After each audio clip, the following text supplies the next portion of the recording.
Takže uvaríme si hovädziu roštenku. Asi tak pol kila.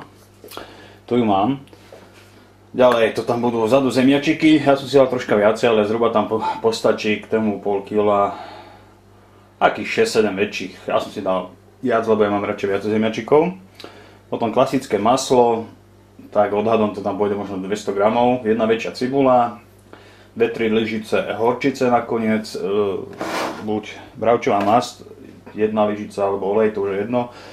Troška hladké múky, ďalej sol, korenie. A ešte som zabudol podlievať sa to buď vodičkou, ale ja som si urobil také, orezal som si tú roštenku popredu a s týmto vlastne najvýhodným to ja si dám vyvariť, tie obrezky, čo sú tam, a s týmto potom budeme podlievať tú roštenku.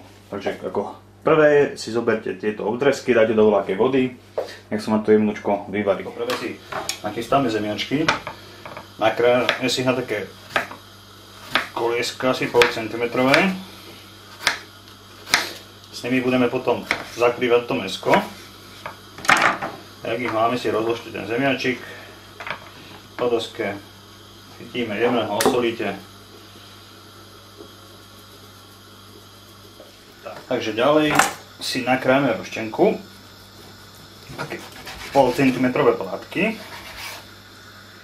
Jemnúčko naklepeme, fakt, kde je taká hrubšia, ale ani není moc treba. Taká jemnúčka, keď tu dáme na tie tenšie kúsky. Tak ako máme jemné, ho posolíme z jednej, z druhej strany. Pridáme koreň.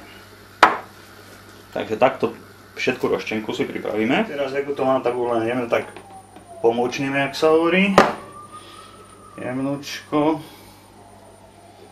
Nachystáme si taký väčší hrnec a roztopíme tam tak jednu lyžicu masti. Dáme si tam tú roštenečku, pekne ju tu popražíme z oboch strán všetku.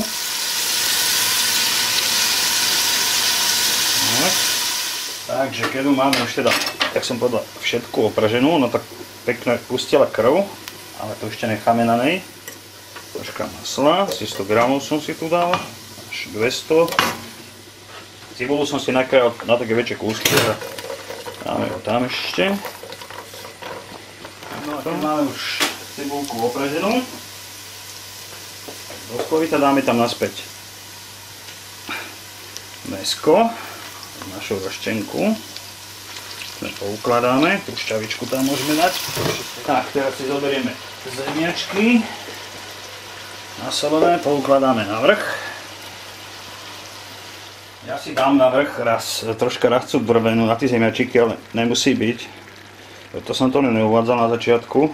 Tak ak to máme teraz, už len zoberieme ten vývarík, čo som si spravil.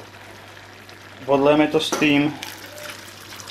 A vlastne budeme to teraz dusiť do mäkka. Než nás zmeknú zemiačiky, mäsko, môžeme to tam všetko dať, to sa môže tam uvariť, udusiť. Zhruba po pol hodinke to pozrieme. Tak, pozrieme si, čo nám robí naše mäsičko so zemiačkami. No parádne. Samozrejme troška to dochutiť podľa seba. Ja by som tam dal trocha soli. Tak. To mäsko už aj za chvíľečku by mohlo aj byť.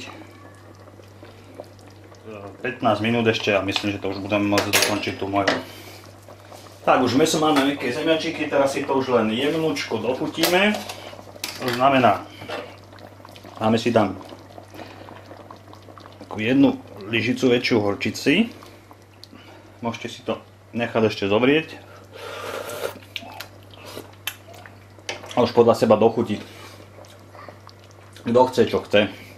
Sol, korenie, na také veci. Ale takto by to malo byť hotové.